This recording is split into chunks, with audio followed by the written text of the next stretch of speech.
The Panos Skordi Encounter. Hi, this is Panos here with Chip.Searles to tackle challenges in securing an internship. Welcome, Chip. Well, thank you for having me. Appreciate you being here. Will you give us a brief background into who you are and what you do? Yeah, sure. So I'm a recruiter with DW Simpson, which is the leading actuarial recruitment firm in the United States. We cover, most of the United States, but also mostly North America. We do some work in Canada as well as in Bermuda. But specifically about my background, I started off at DW Simpson as the entry-level lead recruiter. So work directly with, candidates looking to become an actuary leaving college. So in that role, I was sort of an advisor for a lot of college students and sort of how to best prepare themselves to secure their first job as an actuary and, talk about exams and all that, which I'm sure that we will get into. But I was in that position for about a year and a half, and now I work on a team by myself as a recruiter, working with anywhere from 1 year of experience up to chief actuary level. So and also we work with data scientists and data analytics and some non-traditional actuarial and non-actuarial roles as well. Thanks.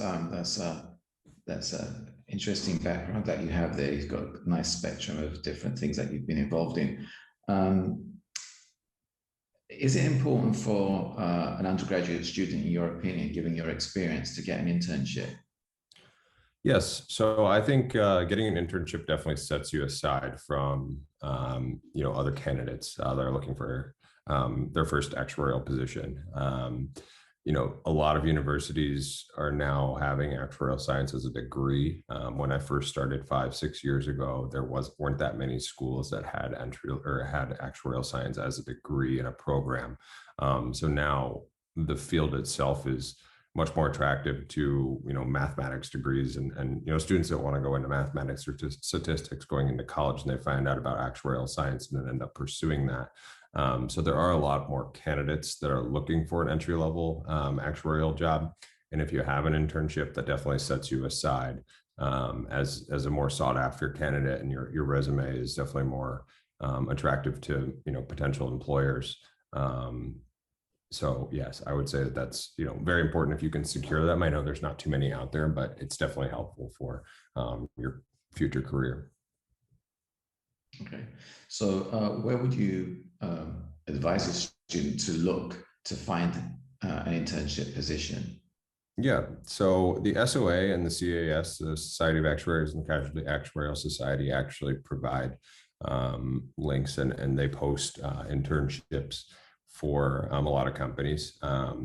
We didn't do too much in terms of staffing on the internship side, just because it's harder for agencies to staff for part-time positions. We typically employ or help companies employ full-time employees, but the SOA and the CAS are definitely a good place to start. And then obviously looking at just insurance companies' websites. It's going to be tough. It's tough to pick the location. Obviously, you want to stay close to home in the summer, but if it's going to require you to relocate for the summer and you have the means to do so, to rent an apartment for a short term and get that experience, I would say that's definitely, again, something that I would suggest pursuing. But again, the CAS and the SOA are good resources to start, but then sort of monitoring insurance companies' websites and just getting your applications out there and really applying to as many as you can. Just setting yourself up for the best chance of getting an internship, I think is a good way to go. So you kind of answered my next question there, which was like, how many applications should a student send out? Basically, you just answered that, as many as you can. Right, definitely. Sort of want to spread your resume out as far as you can, and you really only have 2-3 summers to get an internship. So it obviously doesn't have to be junior summer going into senior year. It could be freshman year going into sophomore year, which that's a little early for people to start thinking about internships. But if you're ready and you've picked actuarial science as your track in college as a freshman, I think start looking for internships as soon as possible. I mean, if you have more than one internship, that's amazing. But, if you don't get one the first year, don't get bummed out about the next year and just reapply and try to get one the following year. When you make your application, do you always need a cover letter? It depends. I recommend for cover letters, just sort of have a blanket cover letter put together. But then, one thing that really sets candidates aside with their cover letters, if you are going to submit one, on applications, typically you'll see a space where you can upload your resume, but then also upload a cover letter. So if there is an option to upload a cover letter, I would. But again, you can have the blanket cover letter about, sort of your background, what you've done to, set yourself aside, or what major you're pursuing, how many exams you've passed, and so on and so forth. But I think a good way to set yourself aside again, company specific, is, have the first paragraph of your cover letter. A lot of times these HR people and hiring managers might not read through the whole cover letter. Obviously they're getting so many applications, but in that first paragraph, really sell yourself, showing that you've done the research on the company itself, the position, what product lines that position might work on, why that's of interest to you. And then you can leave the, next 2 or 3 paragraphs about your background and, why you're interested in actuarial science as a whole. But, you really want to sell yourself in that first paragraph, because that might be all that they read. So. Okay, that's interesting. If you are writing a cover letter, what are the do's and don'ts? You mentioned a couple of them. Yeah, I think the big don't is just, sending out the same cover letter to, all the companies that you're applying to. And the big do would be tailoring it specifically for that company, that, internship specifically. You'll see some buzzwords in those internship applications, about the product lines that you'll be working on, or some of the skills that you'll gain, and just really express your interest in gaining that experience. And if it's on the P&C side, for instance, say that you want to pursue something on the P&C side after college, and you think this is going to set you up for success in the future, and things along those lines. So again, that first paragraph, really sell yourself on, or sell the company on you, and why you've done your homework, and show that you've done your homework on the company and the role itself. So what would you say the do's and don'ts are in preparing your resume? Yeah, so I think in terms of a resume, I can send this over to you all, and you can have it as a resource, which I think I may have shared with you in the first place, of a sort of a blanket resume, and how we have found over the years that it's, it offers a specific flow of information in terms of setting it up. So obviously you want your personal information, phone number, email, all that at the top. Then you go through, save your time on the summary of your background for the cover letter. But just at the top right away, you want to put the exams and maybe the VEE credits that you've gained throughout your coursework in college at the top. That's obviously the most important for a company. Show that you've passed a couple of exams, that you're dedicated to this field. Then go into your GPA and your degree that you're pursuing, and then also just any experience that you've done, whether that's volunteering at the mathematics department, or anything like that that really is applicable. Put that in there in the next line, and then go into any other experience or any other things you might do throughout the school year, whether that's even waiting tables or anything like that. Just showing that you're keeping yourself busy and also pursuing your studies and all that, and then also listing any technical skills that you might have that are going to go a long way for you in your career.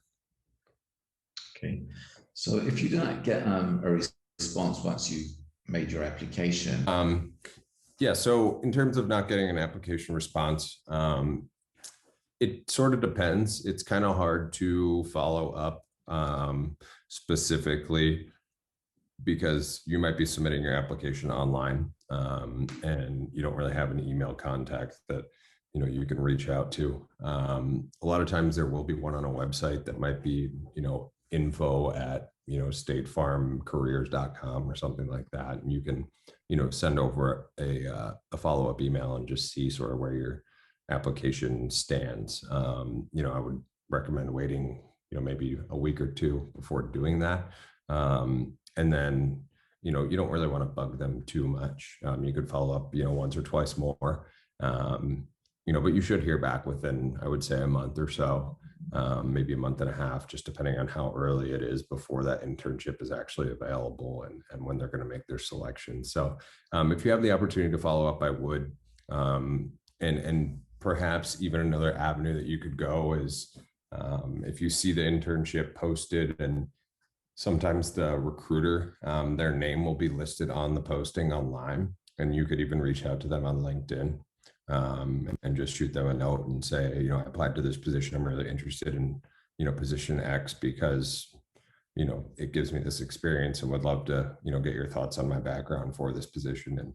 And hopefully we can connect soon or something along those lines. So there's little things that you can do, but again, it might be a little bit more complicated for some companies because there might not actually be anybody that you can reach out to physically. So just keep your eye out for those, names or emails that you can reach out and follow up on. So a slightly different question. If they actually do get back to you, but they turn you down, should you actually follow up again with them, or should you do anything after that, or should you just let it go? Yeah, it just depends. A lot of times with those applications, the responses that you're going to get are automated, especially for larger companies with again so many applicants. They might click a button that says we're not going to move forward with this person. You'll get an automated response, and it might say do not reply. At that point, you really can't reply. There's nothing you can do. But if somebody specifically reaches out to you, just thank them for their time and consideration, and maybe say I look forward to hopefully reconnecting in the future or something along those lines, just to leave things on a positive note. And if the time's not right now, don't get too bummed out again. Maybe you can reconsider something there in the future when your experience is a little bit further along. Okay.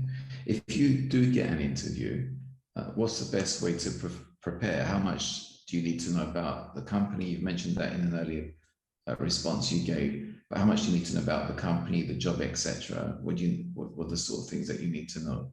Yeah, sure. So it's kind of different depending on who you're speaking with. If you're speaking with HR first, that's a good place to ask questions about the company itself, about the team, how many other interns are they hiring, things like that, just to sort of get educated. They're going to want to learn more about your background. They're going to ask you questions about your resume. So be prepared to obviously talk about your resume and answer any questions that they might have about that. If you actually speak to a hiring manager, and again, I would also recommend doing this for HR as well. And again, it's sort of similar to what I mentioned earlier with the cover letter.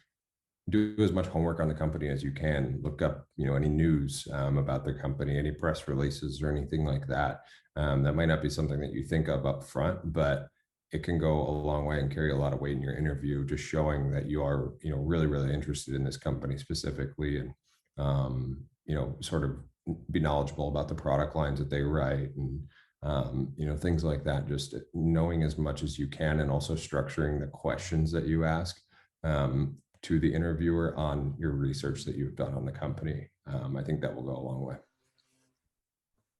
Okay, so how should you actually dress for an interview? Yeah, don't be afraid to be overdressed. A lot of times, especially in this day and age, interviews are, virtual on Zoom, sort of like, we are right now. I would say we are underdressed, but this is obviously just an informal conversation. I would, wear a suit, a tie, nothing too flashy in terms of the tie, maybe a dark suit, blue, black, gray, and then, just a solid color tie with maybe stripes at the most. You don't want to wear anything too flashy, anything that's going to be a distraction, but definitely want to, err on the side of overdressing.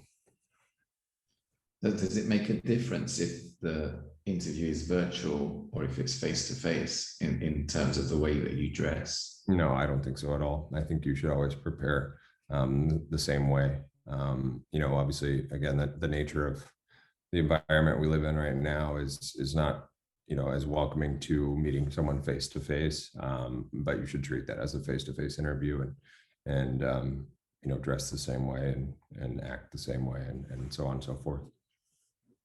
Okay. How do you conduct yourself generally? How do you conduct yourself during the interview? Yeah, so I think energy carries a big weight in an interview. Um, you know, if you think about it, it's kind of weird, but if you are smiling during the interview and just tell yourself to smile, that really can just bring out a different energy in you and carry a lot of weight. So that's something that I always tell candidates, is just to smile as much as possible, because you know at the end of the day, you're excited about this. You need to show that in the tone of your voice, but a smile just sort of naturally brings out that tone of voice that you are excited in the interview and excited for the opportunity. So I think that goes a long way. Obviously, eye contact as well. I think one big thing that people don't realize in virtual interviews is not to look at yourself like I am right now, but rather look at the camera, because it comes off a lot more personable. And it's not something that you think of, but I think that's something that you can keep in mind and might set you aside a little bit more than somebody else. And obviously good posture and being engaged in conversation and keep your phone turned off.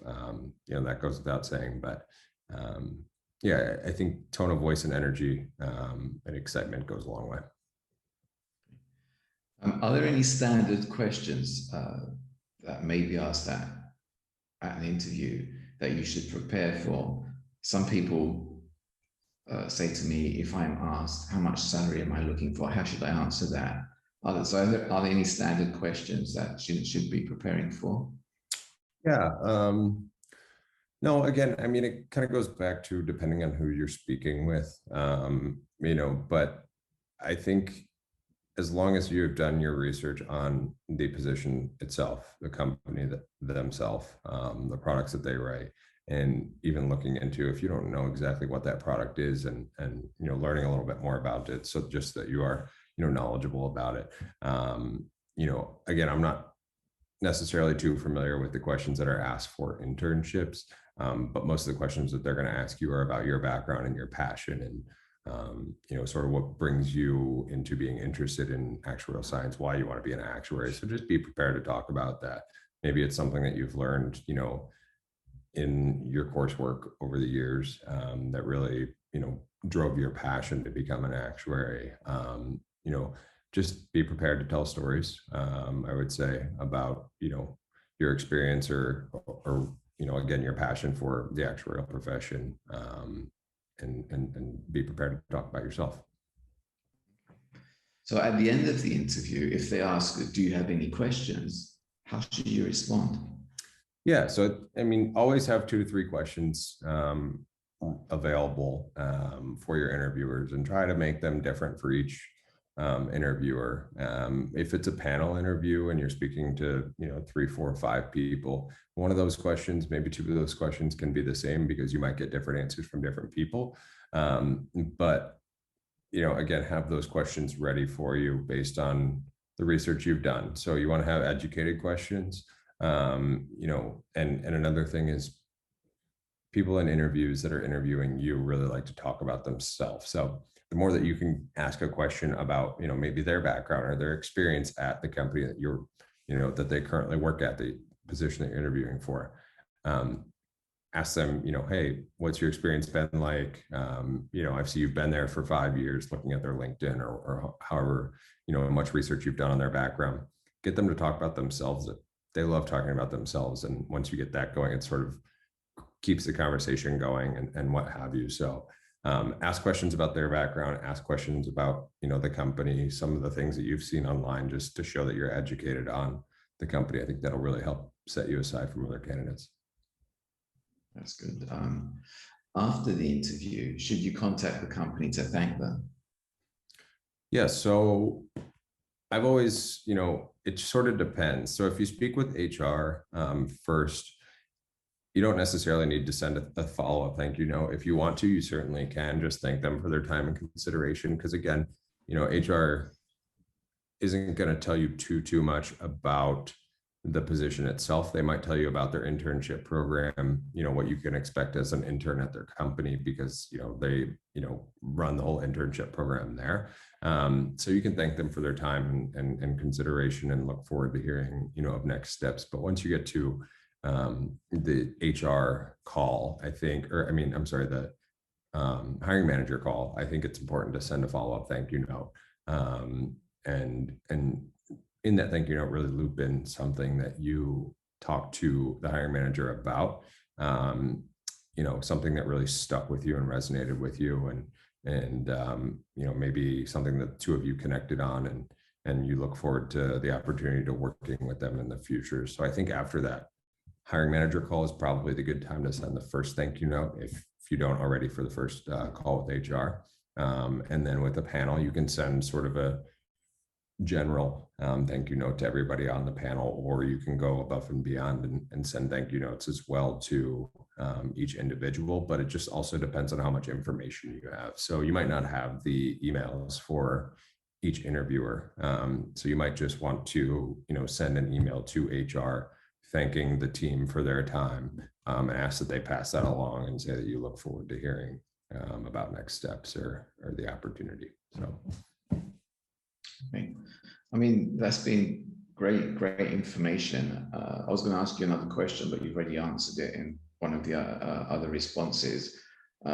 This is really invaluable information for students looking for a job, looking to secure an internship.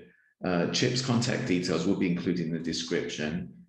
This is your host, Panos Skordi, on the Panos Skordi Encounter. Take care wherever you are. Thank you.